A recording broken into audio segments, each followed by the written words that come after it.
अस्सलाम वालेकुम welcome back to part 2 of working with operators in C. तो पिछली वाली वीडियो के अंदर हम लोग कवर कर चुके थे arithmetic operators and relational operators. तो बाकी दो टाइप्स ऑपरेटर्स वाली वीडियो में कवर कर लेते हैं इंशाल्लाह। Okay let's start. ओके जी, तो लास्ट वीडियो में हम लोगों ने रिलेशन ऑपरेटर्स का काम कंप्लीट किया था। आगे बढ़ते हैं एंड लेट्स स्टार्ट विद सबसे पहले लॉजिकल ऑपरेटर्स। तो पहले मैं बता दूं कि लॉजिकल ऑपरेटर्स सी लैंग्वेज में होते कौन से हैं। तो लॉजिकल ऑपरेटर्स हमारे पास जो सी लैंग्वेज के अंदर होते हैं वो चंद होते हैं, तीन होते हैं एक्चुअली। वो आप लोगों के पास है एंड और एंड नॉट। तो किसी ने अगर लॉजिक गेट्स पढ़े हो तो उसको ऑलरेडी पता होगा ये एंड और नॉट का मतलब क्या होता है, लेकिन नहीं पढ़े तो बता दूं मैं। एंड और एंड नॉट सर्टेन कंडीशंस पे वर्क करते हैं आपके पास। तो एंड और में तो ये इंग्लिश वाले जो एंड और लिखा है यही इसका एक्चुअल मतलब है। जब भी एंड लिखते हैं हम किसी सेंटेंस के बाद तो इसका मतलब क्या होता है, लेफ्ट वाला और राइट वाला दोनों कंडीशंस आपके पास ट्रू चल रही होती हैं यहाँ पे। और आसान ज़बान में ये देखिएगा, मेरे पास मैं चंद कंडीशंस लगा देता हूँ। मैंने यहाँ बनाया है लेट्स से एक variable int a is equal to 5 और मैंने यहाँ पे कर दिया int B is equal to 6। अब आपको पता है कि मेरे पास ये जो अभी लेफ्ट वाला वेरिएबल है इसमें 5 वैल्यू है और राइट वाले वेरिएबल में मेरे पास क्या है, 6 वैल्यू है। अगर मैं यहाँ पे एक काम करता हूँ, मैं यहाँ बोलता हूँ भाई कंपेयर करो ए को, क्या ए में 5 है, और कंपेयर करो बी को, क्या बी में 6 है। तो अभी मेरे पास लेफ्ट पे जो आंसर आएगा वो भी ट्रू आएगा और मेरे पास राइट पे जो आंसर आएगा वो भी ट्रू आएगा। मतलब इनके बीच में अगर मैं एंड लगा दूंगा या एंड का ऑपरेटर लगा दूंगा जो ये होता है मेरे पास, तो आंसर मेरे पास क्या आएगा भी इनका, क्योंकि लेफ्ट भी मेरे पास ट्रू है, राइट भी ट्रू है। एंड आपको बोलता है कि अगर आपके पास लेफ्ट भी ट्रू है और राइट भी ट्रू है तो आंसर आपका ट्रू होता है। इस तरीके से एंड बोलता है अगर लेफ्ट पे आपका आंसर ट्रू है लेकिन राइट पे फॉल्स है तो आंसर फॉल्स है, मैं उसको तस्लीम नहीं करता कि वो सही है। फिर आगे बढ़ता है, एंड बोलता है अगर लेफ्ट पे फॉल्स है लेकिन राइट पे ट्रू है तब भी आंसर आपका फॉल्स है, मुझे फर्क नहीं पड़ता। इसके बाद बोलता है आपको अगर लेफ्ट पे फॉल्स है और राइट पे फॉल्स है तो तब तो जाहिर सी ही बात है आंसर फॉल्स ही है। इस तरीके से आपका एंड वर्क करता है। या फिर अगर इससे ट्रू फॉल्स हटा दें तो हमें क्या बोल सकते हैं इसको, ट्रू का मतलब होता है मेरे पास यहाँ पे 1 और फॉल्स होता है 0। तो इस तरीके से आपका एंड ऑपरेटर काम करता है कि अगर लेफ्ट पे बात बात आपकी गलत है और राइट पे गलत है तो बात ही गलत हो गई। अगर दोनों जगह ट्रू है सिर्फ तब आंसर आपके पास ट्रू आता है। तो मैं क्या कर सकता हूँ यहाँ पे, ये देखिएगा, मैंने यहाँ पे एक रिजल्ट का वेरिएबल बनाया और मैंने यहाँ पे कर दिया रिजल्ट में असाइन कर दो कि ए डबल इक्वल टू 5। इससे मैंने ब्रैकेट लगा दिया, ऐसे ना भी लगाए तो मसला नहीं है लेकिन फिर भी मैंने ब्रैकेट लगा दिया।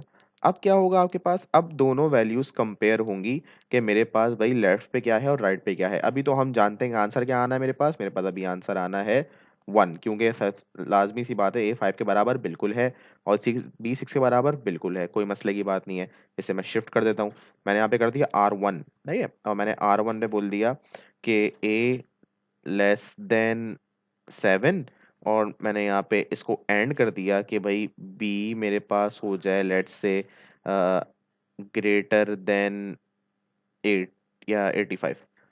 आपको पता है भाई क्या ए लेस देन 7 है मेरे पास यहाँ पे, बिल्कुल है। तो ये लेफ्ट वाली कंडीशन ट्रू है। क्या बी ग्रेटर देन 85 है, नहीं ये गलत है मेरे पास यहाँ पे, वो 6 है। तो यहाँ पे क्या आएगा आंसर, क्योंकि लेफ्ट पे ट्रू है लेकिन राइट पे फॉल्स है तो आंसर क्या आएगा, एंड बोलेगा आंसर इज फॉल्स। इस तरीके से आपका एंड काम करता है। तो अब आपके पास आ जाए और में, और किस तरह काम करता है। यही सेम मेरे पास फर्ज करें यहाँ पे सिनेरियो बना हुआ है। अगर मेरे पास लेफ्ट पे ट्रू है राइट पे ट्रू है और बोलता है कम से कम कोई एक सच हो तो मैं बात सच मान लूंगा, तो अभी तो दोनों ही सच है तो बात आपकी सच हो गई यहाँ पे। अगर लेफ्ट पे ट्रू है मतलब एक जगह सच है, राइट पे फॉल्स है तो और बोलता है चलो एक तो सच है ना, मैं आंसर ट्रू तस्लीम करूंगा। इसी तरीके से अगर लेफ्ट पे फॉल्स है और राइट पे ट्रू है और बोलता है चलो कोई एक तो सही है ना, तो मैं क्या कर दूंगा यहाँ पे, ट्रू कर दूंगा। इस तरीके से अगर दोनों जगह फॉल्स है तो और भी इतना अच्छा नहीं है कि बात को ट्रू कर दे। तो यहाँ पे वाला ऑपरेटर सही से काम करता है कि कहीं एक भी जगह आपको आंसर अगर ट्रू मिल रहा है और बोलता है okay the answer is true, तो मैं दोनों चीजें यहीं से कॉपी कर लेता हूँ। ये एग्जैक्ट दो चीजें, एग्जैक्ट दो चीजें मैं यहाँ पे कॉपी करता हूँ, कुछ चेंज नहीं कर रहा। बस हाँ वेरिएबल का नाम चेंज होगा, लाजमी सी बात है क्योंकि वेरिएबल का नाम कभी सेम नहीं हो सकता। इसको मैंने यहाँ पे कर दिया और, सही है जी, और इसे ही मैंने कर दिया यहाँ पे और।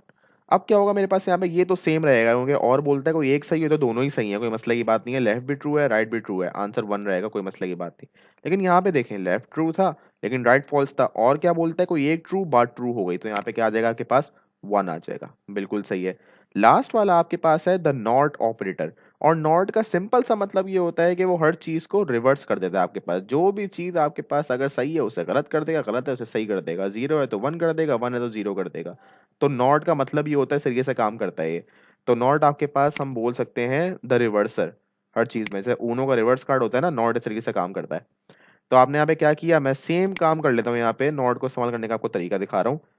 सेम, मैं कुछ चेंज नहीं कर रहा, मैंने यहाँ पे सिर्फ कर दिया variable number R4 number R5। यहाँ मैंने क्या किया, मैंने बोला भाई पूरा का पूरे स्टेटमेंट पे नॉट लगा दो। मैंने ब्रैकेट यहाँ पे इम्पोज किया और शुरू में जाके मैंने नॉट लगा दिया कि मेरे पास अब क्या होगा, अंदर जो आंसर आ रहा है मेरे पास वो तो बिल्कुल सही, मेरे पास वन आ रहा है, क्योंकि यहाँ पे सही बात है दोनों चीजें ट्रू हैं और बोलता है ट्रू है। लेकिन बाहर चेक करें, बेशक वन आ रहा है लेकिन नॉट क्या करेगा, आंसर को रिवर्स कर देगा उल्टा जीरो। तो यहाँ पे क्या आ जाएगा, आपका आंसर फॉल्स हो जाएगा। तो नॉट इस तरह काम करता है आपके पास कि अगर बात अंदर वाली सही है तो उसे एकदम रिवर्स कर देगा कि भाई नहीं ये बात गलत है।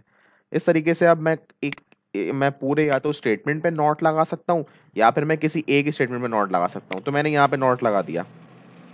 अब चेक करें, मेरे पास और क्या बोल रहा था, और बोलता है कोई एक मेरे पास ट्रू हो तो मैं आंसर ट्रू करूंगा। लेफ्ट वाला ट्रू था, राइट वाला फॉल्स था, आंसर ट्रू आ रहा था। लेकिन अब मैंने जो लेफ्ट वाला ट्रू था उसे ही मैंने फॉल्स कर दिया कि भाई लेफ्ट वाला भी फॉल्स है। तो अब क्या होगा, यहाँ मेरे पास फॉल्स आ रहा होगा और यहाँ भी फॉल्स आ रहा होगा। और आप जानते हैं और क्या बोलता है, अगर दोनों फॉल्स हैं तो बात फॉल्स है। मैं इतना भी अच्छा नहीं हूं कि बात मान लूं। तो नॉट ने बिल्कुल आपकी कहानी ही पलट दी यहाँ पे। तो नॉट आपके पास ये वाला काम करता है। इस तरीके से आपके पास यहाँ पे वैल्यूज प्रिंट होती हैं। लेकिन अगेन हमें सबूत चाहिए होगा कि मैं जो बोल रहा हूँ वो बात सही है या नहीं है। तो मेरे पास 6 वेरिएबल्स है, मैंने यहाँ पे मैं 6 टाइम्स यहाँ पे %d लिख देता हूँ, 1 2 3 4 5 6। और सिक्वेंशली सारे वेरिएबल्स प्रिंट कर लेते हैं, R1 R2 R3 R4 R5। यदि लेट्स चेक अब मेरे पास आंसर क्या आ रहा है इसके अंदर, कि मैंने कुछ गलत किया है या मैंने सही अज्यूम किया है कि 1 0 1 1 0 0 आएंगे। Let's check.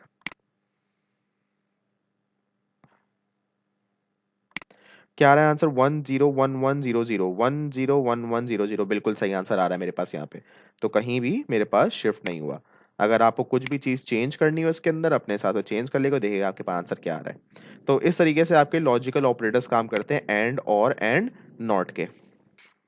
अच्छा, तो अब हमने लास्ट किस्म के ऑपरेटर्स करने हैं बिट वाइज। लेकिन अगर मैं इसी वीडियो के अंदर बिट वाइज मैंने शुरू कर दिया, so this video will get a bit long और वो जस्टिस नहीं होगी बिट वाइज के साथ। तो मैं बिट वाइज ऑपरेटर्स के लिए एक अलग से वीडियो बनाऊंगा और उसमें समझाऊंगा बिट वाइज ऑपरेटर्स। तो यस, जब मैं इसकी वीडियो बनाऊंगा फिर उस हवाले से बताऊंगा। अभी तक के लिए इतना काफ़ी है फिलहाल, from operators, arithmetic, relational and logical. तो बिट वाइज इंशाल्लाह ताला अगली वीडियो में। Thank you so much.